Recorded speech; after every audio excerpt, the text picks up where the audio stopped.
Bonjour à tous et bienvenue. Vous regardez le Lève-Tôt, le 6h30. Suite à l'annonce du décès du président Henri Konan Bédié, le président de la République Alassane Ouattara et son épouse se sont rendus au domicile de l'ancien chef de l'État. Du réconfort et de la compassion, ils ont apporté à la famille éplorée. On regarde le compte-rendu de Viviane Aïma.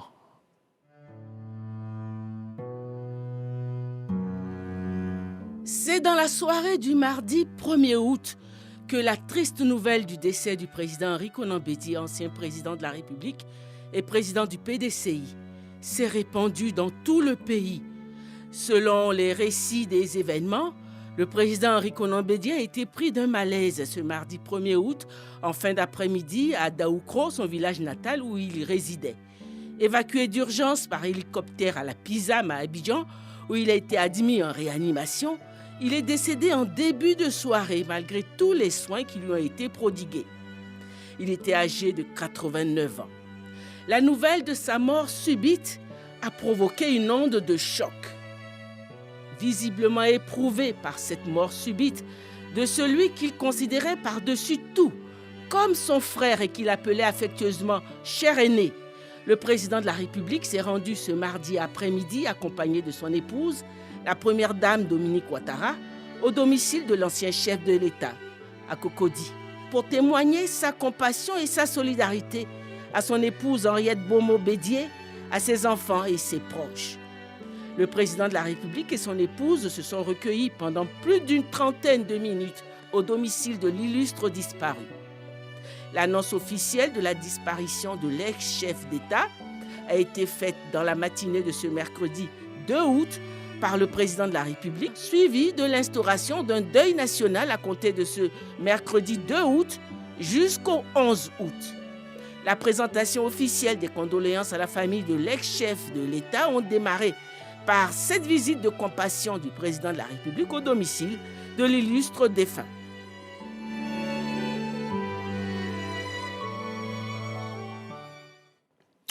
Je vous donne à présent la lecture d'une série de communiqués.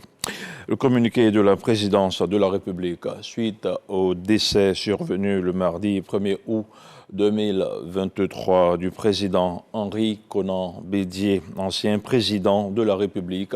Le président de la République, son Excellence M. Alassane Ouattara, a procédé ce mercredi 2 août 2023 à la signature d'un décret instituant un deuil national de 10 jours du mercredi 2 au vendredi 11 août 2023. Au cours de ces 10 jours de deuil national, les drapeaux de l'État seront mis en berne sur toute l'étendue du territoire national et dans les ambassades de Côte d'Ivoire à l'étranger, fait à Abidjan le mercredi 2 août 2023. Communiqué de la Direction générale du protocole de l'État. La Direction générale du protocole d'État porte à la connaissance des corps constitués qu'en raison de la période de deuil décrétée suite au décès survenu le mardi 1er août 2023 à Abidjan de son Excellence Monsieur Henri Konan Bédié, ancien président de la République, les cérémonies d'inauguration du pont reliant les communes du Plateau et de Cocody, ainsi que la célébration de la Journée nationale de l'excellence sont reportées à une date ultérieure, fait à Abidjan le mercredi 2 août 2023, signé le directeur général du protocole d'État, l'ambassadeur Hippolyte Yeboué. Et ce communiqué du Rassemblement des oufouettistes pour la démocratie et la paix. Le Rassemblement des oufouettistes pour la démocratie et la paix, RHDP, a appris avec une grande tristesse le décès du président Henri Konan Bédié, ancien président de la République de Côte d'Ivoire et président du Parti démocratique de Côte d'Ivoire, PDCI RDA, survenu le mardi 1er août 2023.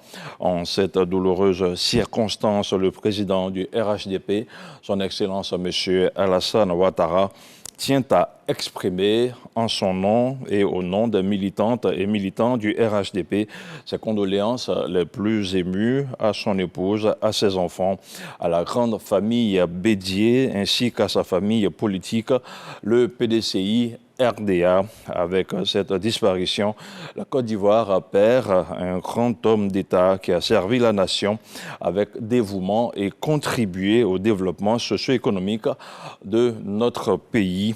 Le RHDP s'incline respectueusement devant la mémoire de ce fidèle compagnon du président Félix Houphouët-Boigny et voudrait, tout en partageant la peine de la nation ivoirienne en cette période de deuil, exprimer sa grande compassion à la famille de l'illustre disparu ainsi qu'au PDCI RDA.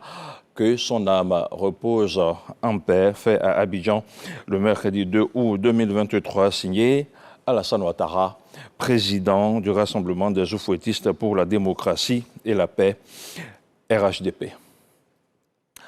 Et Daoukro demeure sous le choc. La nouvelle de la disparition du président Henri Konan Bédié est difficile à accepter. Notre reporter Herman Niamia a fait le tour de la ville. Voici son constat. Décès de Aimé Henri Konan Bédié, ancien chef de l'État. Les habitants de Daoukro, sa ville natale, se sont réveillés ce mercredi sous le choc de la triste nouvelle. Tout le monde est triste, hein? Et même où elle est, partout dans la zone, même, tout le monde est triste parce qu'on s'est réveillé, on ne s'attendait même pas à ça. Et puis bon, du coup, on dit que le président est décédé. Donc vraiment, c'est un choc, hein, on prend un coup. Pour moi, c'est un choc pour nous. Un grand choc pour nous. Vraiment, c'est difficile à digérer. Parce que c'est vrai, l'homme ne peut pas être immortel, mais on ne s'attendait pas maintenant à son décès. Nous sommes vraiment en deuil pour la mort de nos présidents. On est beaucoup touchés vraiment. Daoukro est vraiment touché. Du côté du village de Prépressou, terre de ses ancêtres, c'est une population inconsolable.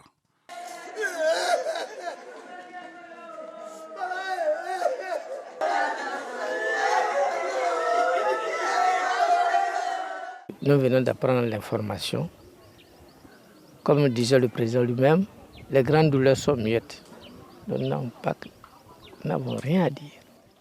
Aucun signe préjudiciel qui nous a averti qu'il devrait partir. De façon spontanée, c'est soudain.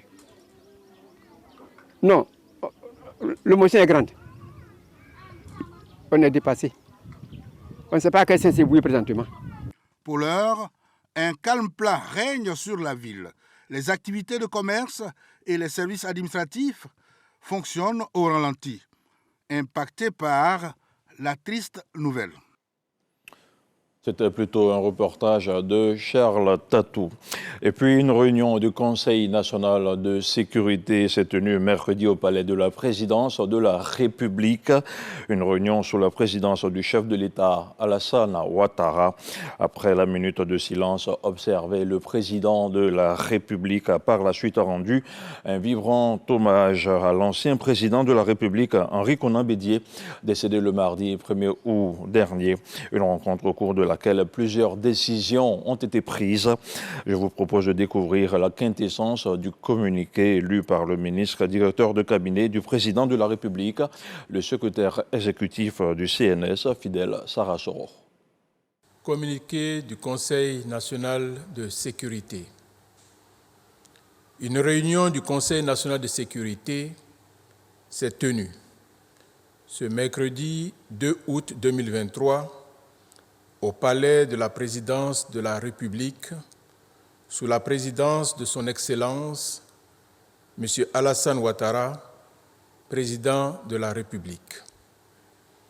À l'entame de la réunion, une minute de silence a été observée à la demande du chef de l'État qui, par la suite, a rendu un vibrant hommage à l'ancien président de la République, Henri Konan Bédié, décédé le mardi 1er août 2023. Le chef de l'État tient à adresser aux familles biologiques et politiques de ce grand homme d'État, ainsi qu'à la nation ivoirienne, ses condoléances les plus attristées. Au regard de cet événement marquant pour notre pays, le président de la République a décidé de décréter un deuil national de 10 jours à compter de ce jour, mercredi 2 août 2023, et reporter la cérémonie d'inauguration du pont reliant les communes du Plateau et Cocody, ainsi que celle de la Journée nationale de l'excellence. Concernant l'ordre du jour de la rencontre, 2 points ont été abordés: la situation sécuritaire générale et la situation politique au Niger. Au titre de la situation sécuritaire générale, le Conseil national de sécurité, à la suite de la présentation du ministre de l'Intérieur et de la Sécurité, note avec satisfaction que la situation sécuritaire générale est stable. Le Conseil national de sécurité se réjouit notamment des résultats satisfaisants enregistrés à ce jour sur toute l'étendue du territoire national dans le cadre de la mise en œuvre des différentes opérations de sécurisation menées par nos forces de défense et de sécurité. Le Conseil national de sécurité déplore cependant la hausse du nombre d'accidents mortels de la voie publique ainsi que celle des décès dus aux intempéries qui ont été enregistrés au cours du mois de juillet 2023. Le président de la République, consterné par la survenue régulière de ces drames, a réitéré ses condoléances les plus attristées aux familles endeuillées et ses vœux de prompt rétablissement aux blessés ainsi qu'aux victimes de dégâts matériels. À cet égard, le chef de l'État a donné instruction au Premier ministre, chef du gouvernement, en vue de la poursuite des campagnes de sensibilisation à l'attention des populations vivant dans les zones à risque et de l'accélération du processus de libération de ces zones. En dépit de ces situations, le président de la République, satisfait du bilan sécuritaire général, a adressé ses vives félicitations au ministre en charge de la Défense et de la Sécurité, au Grand Commandement et à l'ensemble des acteurs engagés dans la sécurisation de notre pays et la protection des populations vivant en Côte d'Ivoire. Au titre de la situation politique au Niger, le président de la République a informé le Conseil national de sécurité des consultations qu'il a eues avec les chefs d'État de la Communauté économique des États de l'Afrique de l'Ouest, CEDEAO, et de l'Union économique et monétaire ouest-africaine, UEMOA, dès l'annonce de la tentative de coup d'État au Niger le mercredi 26 juillet 2023. Le chef de l'État a également porté à la connaissance du Conseil national de sécurité les échanges qui ont eu lieu au cours des sommets extraordinaires de l'UEMOA et de la CEDEAO qui se sont tenus à Abuja, au Nigeria, le dimanche 30 juillet 2023. Le Conseil national de sécurité a examiné avec attention les décisions arrêtées par le sommet extraordinaire des chefs d'État et de gouvernement de la CEDEAO, présidé par son Excellence M. Bola Ahmed Tinubu, président de la République fédérale du Nigeria, et celle du sommet extraordinaire de l'UEMOA, présidé par son Excellence M. Alassane Ouattara, président de la République de Côte d'Ivoire, en lieu et place de son Excellence M. Mohamed Bazoum, président de la République du Niger. À la suite de cet examen, le Conseil national de sécurité a fermement condamné cette tentative de coup d'État qui constitue une grave menace à la paix et à la sécurité dans la sous-région. En outre, le président de la République a instruit le Premier ministre, chef du gouvernement, à l'effet de mettre en œuvre sans délai toutes les sanctions arrêtées par la CEDEAO et l'UEMOA à l'encontre du Niger et des auteurs de la tentative de coup d'État dans ce pays. Par ailleurs, le président de la République a autorisé le chef d'état-major général des armées à se rendre à Abuja, au Nigeria, en vue de prendre part à la réunion des chefs d'état-major des armées des pays de la CEDEAO. L'objectif de cette rencontre, organisée par la commission de la CEDEAO, est d'élaborer un plan d'opération pour une éventuelle intervention militaire de la CEDEAO au Niger, visant à rétablir l'ordre constitutionnel dans ce pays. Au terme de la réunion, le président de la République a réitéré son soutien et sa solidarité au peuple frère du Niger. Il a également exhorté les militaires auteurs de la tentative de coup d'État à libérer immédiatement et sans condition le président Mohamed Bazoum, démocratiquement élu, afin de lui permettre d'exercer pleinement et librement ses fonctions de président de la République. Fait à Abidjan le mercredi 2 août 2023. Dans l'actualité internationale et justement au Niger, les chefs d'état-major de la CEDEAO se penchent sur l'option militaire. Ils se sont réunis mercredi à Abuja pour étudier la situation après le putsch qui a renversé le président Mohamed Bazoum depuis le 26 juillet dernier.